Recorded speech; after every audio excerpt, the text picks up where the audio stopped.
तो नमस्कार प्यारे साथियों, स्वागत है आप सभी का नम्रता नर्सिंग एकेडमी में। जी हाँ, काफ़ी लंबे समय के बाद आज मैं वापस आप सभी के सामने एक वीडियो लेकर हाजिर हुआ हूँ। मैं इंतज़ार कर रहा था कि आखिरकार श्रम मंत्री जी कब आएंगे सामने और वित्त मंत्रालय की ओर से हमारे समस्त जो EPS 95 पेंशन कर्मचारी हैं, इनको गुड न्यूज़ कब मिलेगी। इंतज़ार कर रहा था मैं, एक हफ्ते से आप लोगों तक कोई खबर नहीं पहुँचा पाया। जैसे कि आपको पता है, जो मीटिंग हुई थी, बैठक हुई थी CBT की, उसके बाद उन्होंने सारी चीज़ें करी, लेकिन कई लोगों के मन में हताशा थी, हार गए थे, निराश हो गए थे कि हम नहीं जीत पाएंगे। लेकिन कमांडर साहब अशोक रावत जी ने एक बार फिर से एक नई उम्मीद पैदा कर दी है और एक नया हमें मौका मिला है। वित्त मंत्रालय, जी हाँ, जिसका इंतज़ार था कि श्रम मंत्री से हमने सबने हाथ जोड़ के निवेदन करके मीटिंग कर ली, बातचीत कर ली, और अब जाके जब श्रम मंत्री ने कहा था कि ये हमारा अकेले का काम नहीं है, ये इसमें 3 तरह से काम करेंगे, 3 मंत्रालय का काम है। एक तो सबसे पहले प्रधानमंत्री PMO का, दूसरा श्रम मंत्री का, श्रम मंत्रालय का, और वित्त मंत्रालय का। जब तीनों एकजुट होकर आएंगे तब जाके फाइनली यहाँ पर डिसीजन आ सकता है। तो अब वो समय आ चुका है। कमांडर साहब अशोक रावत जी रुकने का नाम नहीं ले रहे। मैंने कहा था आप सभी से प्यारे साथियों कि इंतज़ार करना, मैं कुछ बड़ी खबरें लेकर आऊँगा। थोड़ा सा समय लगेगा लेकिन हम इंतज़ार करेंगे, क्योंकि अपना चैनल आप सब जानते हो कि कमांडर साहब अशोक रावत जी का चैनल है और ये ऑथेंटिक जानकारी मिलती है। इस चैनल का मुख्य उद्देश्य भी आप सब जानते हो कि इसका उद्देश्य है हमारे जितनी EPS 95 पेंशन कर्मचारी हैं उनको जोड़ना है, ताकि हमारे भारत में देखिएगा, हमारा मीडिया साथ नहीं दे रहा है। इतना आंदोलन किया, इतना सब कुछ करा अपन सब ने मिल के, लेकिन मीडिया ने पूरा साथ नहीं दिया है। इसीलिए स्पेशली कमांडर साहब अशोक रावत जी ने ये चैनल बनाया है। तो इस चैनल के माध्यम से हज़ारों लाखों लोग जुड़ भी रहे हैं। अब देखें, 7,500 रुपये मिलेंगे, इस पर सहमति बन रही है और इस पर भी हम पूरी प्रतिक्रिया देंगे, वित्त मंत्रालय ने क्या कहा है। और संसद में अब मामले को उठाया गया है। श्रम मंत्री के द्वारा एक जो नया आदेश आया है वो भी आपको दिखाएंगे कि श्रम मंत्री ने क्या आदेश जारी किया है। और वित्त मंत्रालय अब तैयार हो गया है आप सबकी मांगों को लेकर EPS 95 पेंशन कर्मचारियों के लिए। साथ में CBT का जो फैसला है, जिसका सब लोग बोल रहे थे कि सर इंतज़ार क्या रहेगा, CBT क्या कहेगा, क्या चीज़ें होंगी, तो वो भी अब आप सबके सामने निकल के आ गया है। और एक नया आदेश भी आया है आप सबके सामने, वो भी बताएंगे। और वित्त मंत्रालय के साथ साथ मैं आपको बता दूं कि यहाँ पर प्रधानमंत्री से मुलाकात करने की भी बात चल रही है और अशोक रावत जी पूरी तरह से तैयार हैं इस मामले को लेकर। कुछ ऐसी खबरें जो कि संसद तक पहुँची हैं और देश में हलचल मच गई है, उनके बारे में बताऊंगा। साथ में एक एक करके वीडियो को आज स्पेशली है, आप सभी से निवेदन है कि मैं एक हफ्ते बाद लौटा हूँ आप सबके सामने और कमांडर साहब अशोक रावत जी के आदेश से ये वीडियो बना रहा हूँ। तो पूरा वीडियो देखना अंत तक, बहुत काम की चीज़ें हैं इसमें। और जो लोग खबर फैला रहे हैं कि नहीं आएंगे, नहीं होगा कुछ, यार ऐसे लोगों को मैं क्या बताऊं, ना तो वो खुद कुछ करते हैं ना करने देते हैं। तो हमारा निवेदन है आप लोगों से कि वीडियो को पूरा देखना और चैनल को सब्सक्राइब कर लेना, जुड़े रहना। आज बहुत खास बातें करने वाला हूं मैं।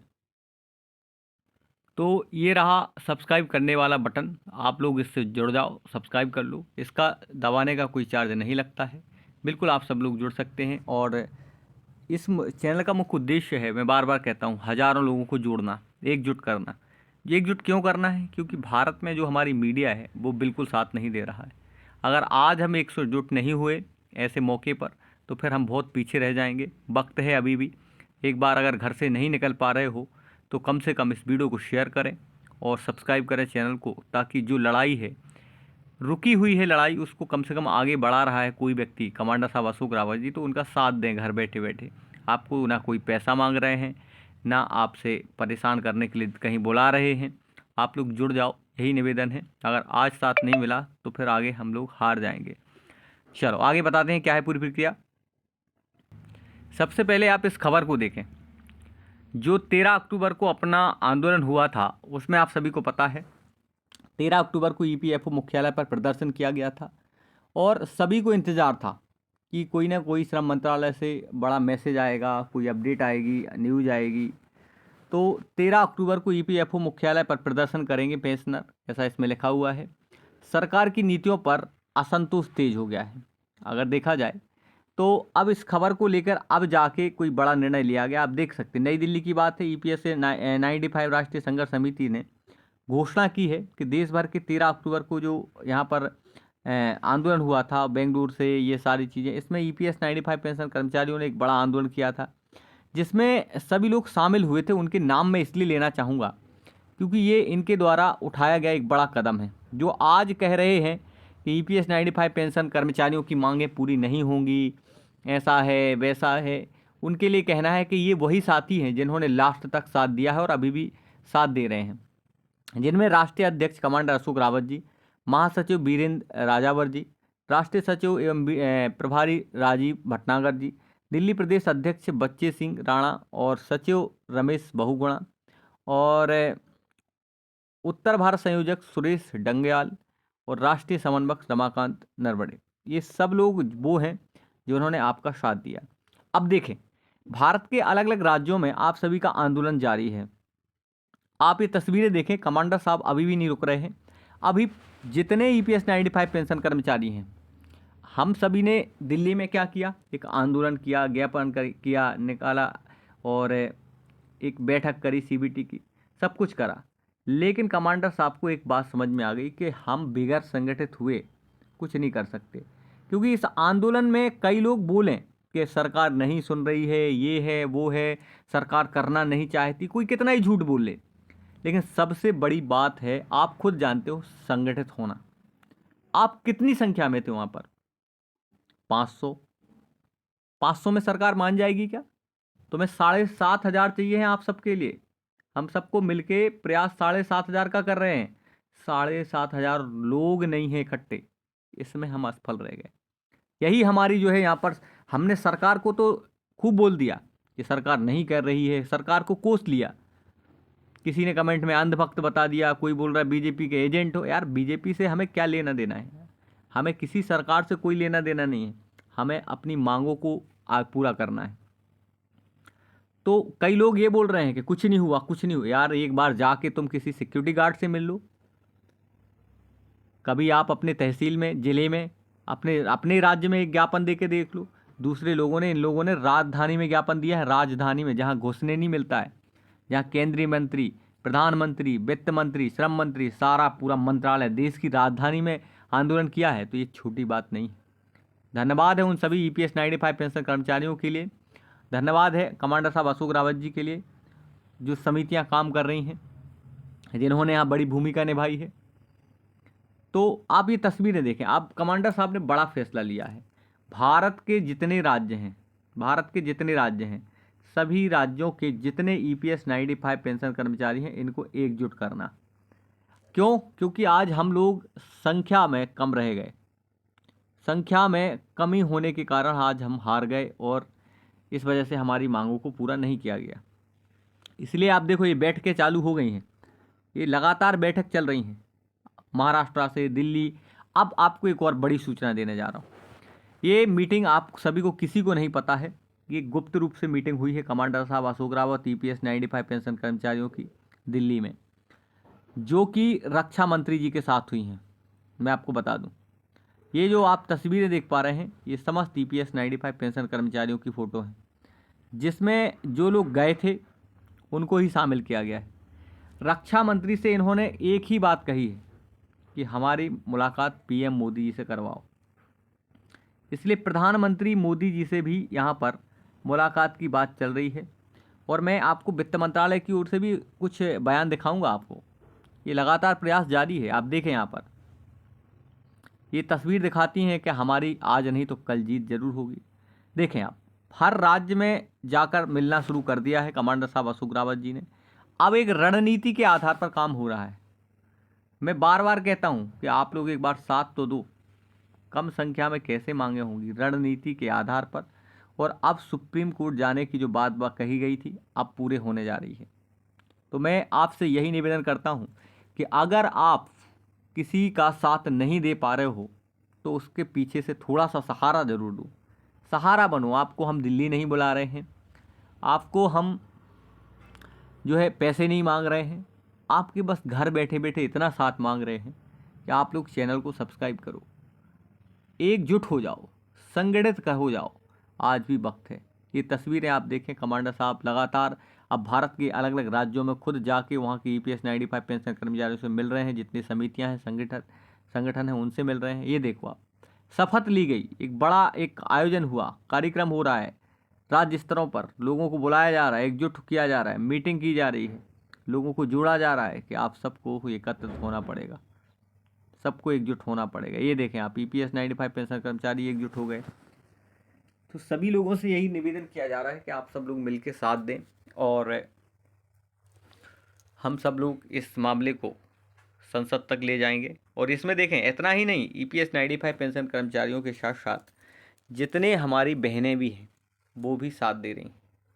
जितनी हमारी यहाँ पर EPS 95 पेंशन कर्मचारियों में राज्य स्तर पर जितनी बहनें हैं वो भी यहाँ पर सपोर्ट कर रही हैं। तो ये भी एक बहुत बड़ी बात है।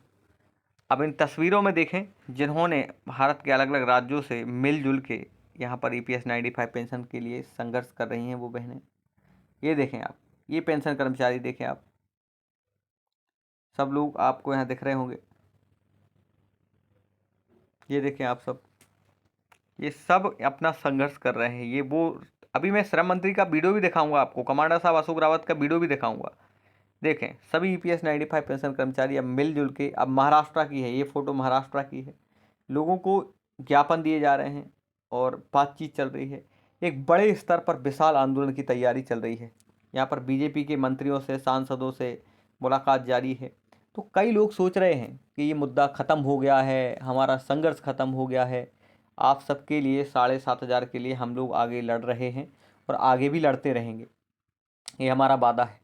आप देखें इसमें, ये देखें, ठीक, ये कुछ तस्वीरें जो है जो आपको मोटिवेट करती हैं। ये कुछ पुरानी तस्वीरें भी हमने दी हैं इसमें, जिसमें आपको मोटिवेशन मिल सके। अब देखें कुछ तस्वीरें, आप ये देखें, जब आपकी EPS 95 पेंशन कर्मचारियों ने मिल के एक बैठक करी थी और यहाँ पर निवेदन किया गया था कि हमारी जो है पेंशन को 7,500 रुपये कर दिया जाए, प्लस DA और मेडिकल जैसी सुविधाएं आपको दे दी जाएं। तो इसके लिए भी जो है लगातार EPS 95 पेंशन कर्मचारी काम कर रहे हैं।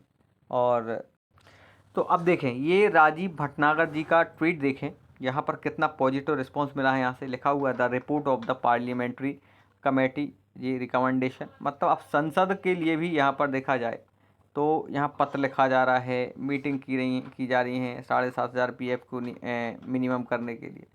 और देखें आप, यहाँ लिखा हुआ है, लोकसभा और राज्यसभा में संसदीय समिति द्वारा पेंशन बढ़ोतरी की सिफारिश की रिपोर्ट प्रस्तुत की गई। मतलब अब संसद स्तर पर भी काम हो रहा है। ऐसा नहीं है कि आपकी मांग को यहाँ पर केवल जो है यहाँ आसपास में उठाया जा रहा है, सभी जगह काम चल रहा है। तो लोकसभा और राज्यसभा में भी काम चल रहा है और राज्य स्तर पर भी लगातार काम चल रहा है कमांडर साहब अशोक रावत जी के द्वारा।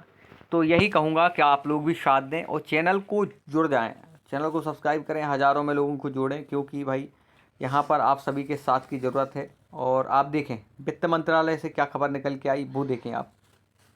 वित्त मंत्री निर्मला सीतारमण ने दिए संकेत और EPF ब्याज पर टैक्स का फैसला वापस ले सकती केंद्र सरकार। अब इस ये मामला जो है 2021 का है, अब जाके इसमें खबर निकल के आ रही है कि सरकार EPF ब्याज पर टैक्स का जो है अगर बात करें फैसला वापस ले सकती है। वित्त मंत्री निर्मला सीतारमण ने इस बात के संकेत दिए हैं। सीतारमण ने 1 फरवरी 2021 को पेश हुए बजट में ऐलान किया था कि PF में सालाना 2.5 लाख रुपये से ज़्यादा निवेश पर जो ब्याज मिलेगा उस पर टैक्स देना होगा। सीतारमण ने अब कहा है कि EPF में 2.5 लाख रुपये सालाना टैक्स फ्री डिपॉजिट के महज फैसले पर विचार करने के लिए राजी हैं। सरकार ने बजट में ब्याज पर टैक्स का प्रावधान किया था ताकि ऊंची और दिखेगा EPFS इस्तेमाल टैक्स घटाने की बात भी कही थी। इसमें लिखा है, सरकार ने बजट में ब्याज पर टैक्स का प्रावधान किया और तो सबसे बड़ी बात कि हमने यह तय किया था कि हम जो है यहाँ पर निराश नहीं करेंगे। EPF में निवेश के 15,000 रुपये महीने में ज़्यादा कमाते हैं, इसकी समीक्षा कर सकती हूँ, लेकिन मैं सिद्धांतों की बात है, हम सिर्फ उनको ही छू रहे हैं जो EPS में एक भारतीय की महीने की औसत कमाई से कहीं ज़्यादा डाल रहे हैं। तो ये अब एक पत्र लिखा गया है।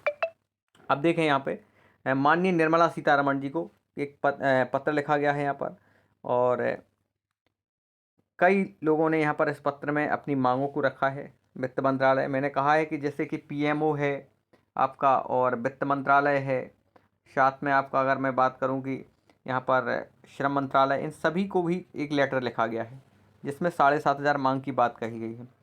माननीय निर्मला सीतारमण जी, वित्त मंत्री, भारत सरकार, नई दिल्ली, ईपीएस 95 पेंशनरों की मांगों का शीघ्र निराकरण करवाने संबंध में लिखा है। सादर सविनय निवेदन है कि ईपीएस 95 राष्ट्रीय संघर्ष समिति ने 6 वर्षों से पेंशनरों की लिए निम्न 4 सूत्रीय मांगों को लेकर पूरे देश में आंदोलनरत हैं। बुल्ढाना, महाराष्ट्र में 2018 में किया गया, और ये इसमें देखा जाए कि 2018, 2022, 2023, 24, अभी 2025 लगातार ये जो है यहाँ पर आंदोलन किए जा रहे हैं। न्यूनतम पेंशन 7,500 रुपये के अतिरिक्त महंगाई भत्ता के साथ साथ की मांग कही गई है इस लेटर में कि महंगाई भत्ता भी स्वीकृत हो और लेटर लिखा जाए। तो ये लगातार काम चल रहे हैं। आप देख सकते यहाँ एक नेशनल एजुकेशन समिति है जो कमेटी है, उसने भी यहाँ पर लिखा हुआ है पत्र। Commander Ashok Rawat, NSC chief की दिल्ली द्वारा पोस्ट क्रमांक में लिखा है। निर्मला सीतारमण जी वित्त मंत्री के साथ एनएससी के राष्ट्रीय अध्यक्ष की बैठक भी हुई थी, और इसमें ये बात कही जा रही है कि हम हार नहीं मानेंगे, सरकार तक ले जाएंगे इस मामले को और माननीय प्रधानमंत्री जी से भी बातचीत करेंगे। तो माननीय प्रधानमंत्री जी के निर्देशानुसार डॉक्टर जितेंद्र सिंह ने श्रीमती हेमा मालिनी जी की उपस्थिति में एनएसए प्रतिनिधि मंडल के तर्क व तथ्य सुने। इसके बाद वित्त मंत्री महोदया श्रीमती निर्मला सीतारमण जी से एनएसए के राष्ट्रीय अध्यक्ष कमांडर रावत जी ने नेतृत्व में एनएसए के प्रतिनिधि मंडल की बैठक भी करवाई थी। और इसमें देखा जाए कि डॉक्टर जितेंद्र सिंह और श्रीमती हेमा मालिनी जी की उपस्थिति में एनएससी राष्ट्रीय अध्यक्ष वित्त मंत्री महोदया से निवेदन किया गया है। ईपीएस 95 पेंशन कर्मचारी इतनी कम पेंशन राशि में कैसे गुजारा कर सकते हैं, और जिसका जिक्र करते हुए कहा कि हमारी 4 सूत्री मांगों को शीघ्र पूर्ण किया जाए। ईपीएफओ के पास पर्याप्त मात्रा में फंड है।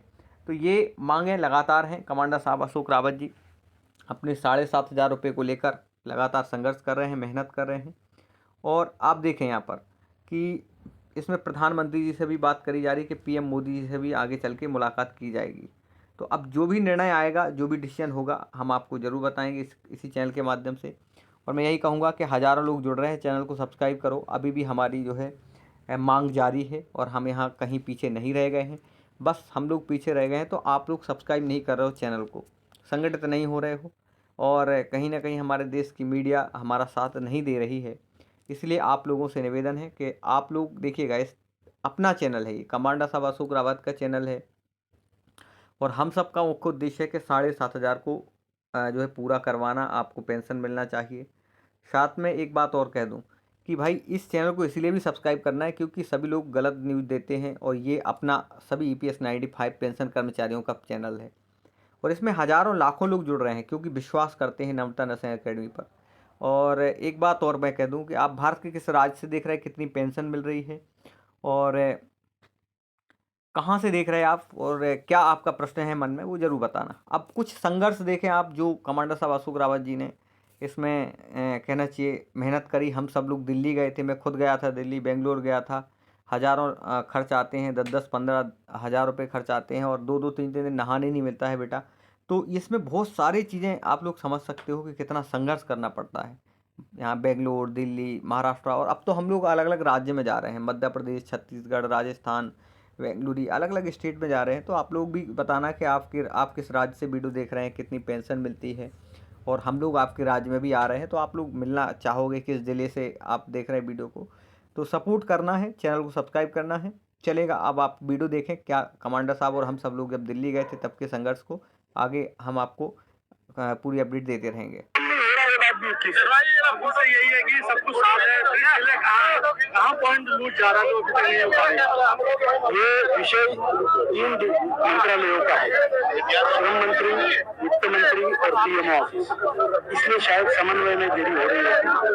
लेकिन मैं भी सरकार का प्रवक्ता नहीं, मैं मांगने वाला हूँ। अभी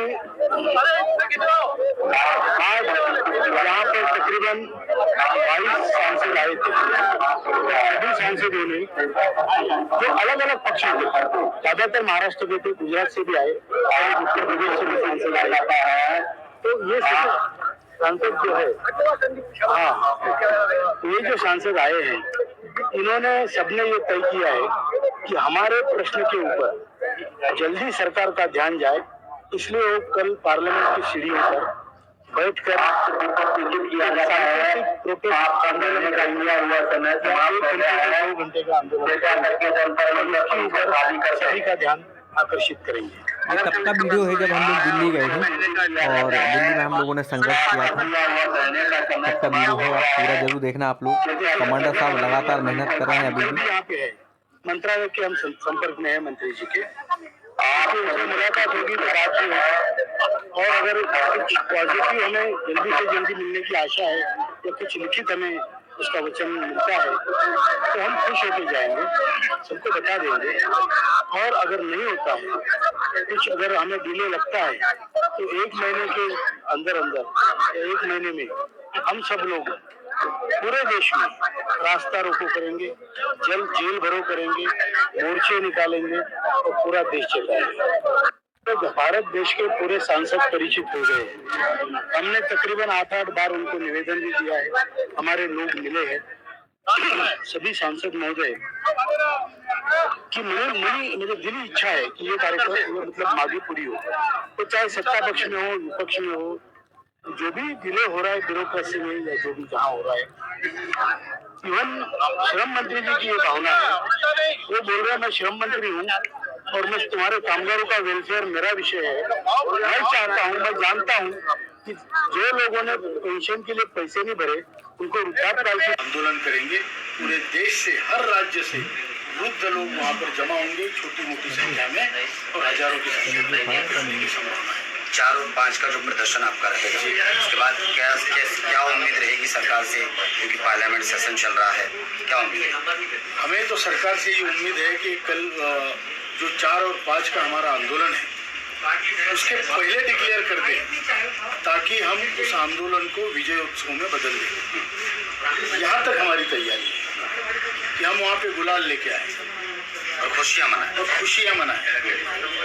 नहीं तो देखा आप सबने, लोग निराश तो आप लोग चैनल को सब्सक्राइब करें और भारत के किस राज्य से देख रहे हैं वो जरूर बताना, और लोगों के नागरिकों कितनी पेंशन मिलती है आपको, किस राज्य से देख रहे हैं, और हम लोग भी आपके राज्य में आने वाले हैं।